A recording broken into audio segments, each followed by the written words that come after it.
Republican New Hampshire lawmaker referred to women as vaginas in an email to colleagues on the official legislative email list earlier this month, drawing outrage from his own party. So not everybody was into this.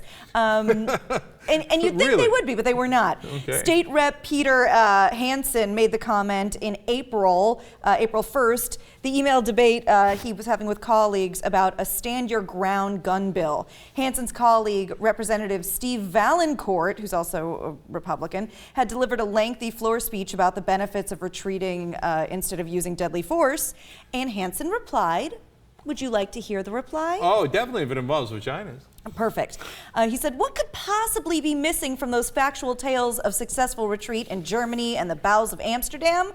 Why, children and vaginas, of course. While the tales relate the actions of a solitary male, the outcome cannot relate to similar situations where children and women and mothers are the potential victims. So put the gun stuff aside. You know, they're in the middle of this weird debate, et cetera. And so what was amazing to me about that quote is that he was, in his mind, protecting women. He's saying, like, women and children, you shouldn't make them retreat. They should, whatever. I guess they should have guns. The children. Sure. What about children? They should all have guns.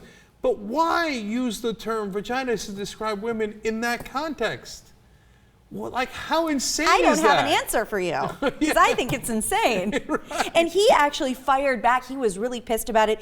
When they finally cleaned him up and his handlers got a hold of him, he said, he did one of those fake apologies. He said, can there be any doubt my comment is being misinterpreted and taken completely out of context? Yes, it was not and is not my intention to demean women at any time. It is apparent that the intent of my remarks has been misinterpreted, the true goal of the message lost, and for that, I apologize to those who took offense, which is a fake apology. Oh, thank you so much. Are you not merciful? I mean, if you were such a moron that you mistook what I said. Yeah, exactly. You know, when I would just randomly call women vaginas, I can't believe you took that out of context. That gives you... Then I'm sorry that you're an idiot. And what a microscope into his marriage. If that's the kind of apology he's used to giving. Look, I'm sorry if you took offense to the fact that I said I was going to be home at 7 and I came home at midnight, but maybe you're just touchy. Yeah, and I'm sorry that I spent those 5 hours with my mistress. Yeah. I guess if you're all like, I'm butthurt over that you have a mistress, I guess I'm sorry. I'm sorry if that bothered you.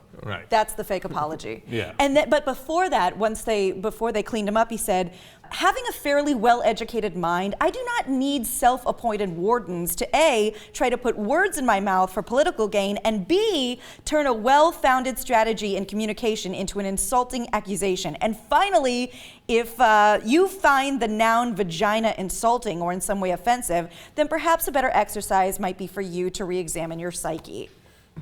I don't find the word offensive. I find being called one offensive.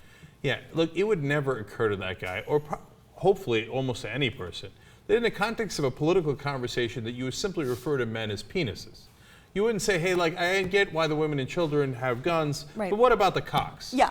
People are like, what? What about the walking cocks? Right. Yeah. Or whatever, name it. Why are you referring to women as genital? I mean, if it was in the context of a sex conversation, maybe, like, it might be more offensive. If it's 3 in the morning, you've had a couple of pops. Right. But at least it might be more sensible. It might make more sense. Yeah. But it's obvious a little insight into his mind where he views women as that's what you are. Yeah, and I don't mean to make a direct comparison, but I can't help. It's where my mind goes. I can't help but thinking of the gentleman who said that, you know, if you're genuinely raped, your body has a way of shutting that down. And it's like, I guess he thinks he's being protective of women, but they're just so woefully stupid that I don't know how they thought it was going to come off, but it certainly didn't come off well. And I mean, so that's a great point about Todd Aiken's famous legitimate rape line, because the Republican Party already has this huge problem in appealing to women, and it's mainly because you don't know how to talk to them. I know. And then you decide the best way to talk to them is to call them vaginas. So, well played, sir. Well played. It is literally laughable. Yeah, it's, you know what?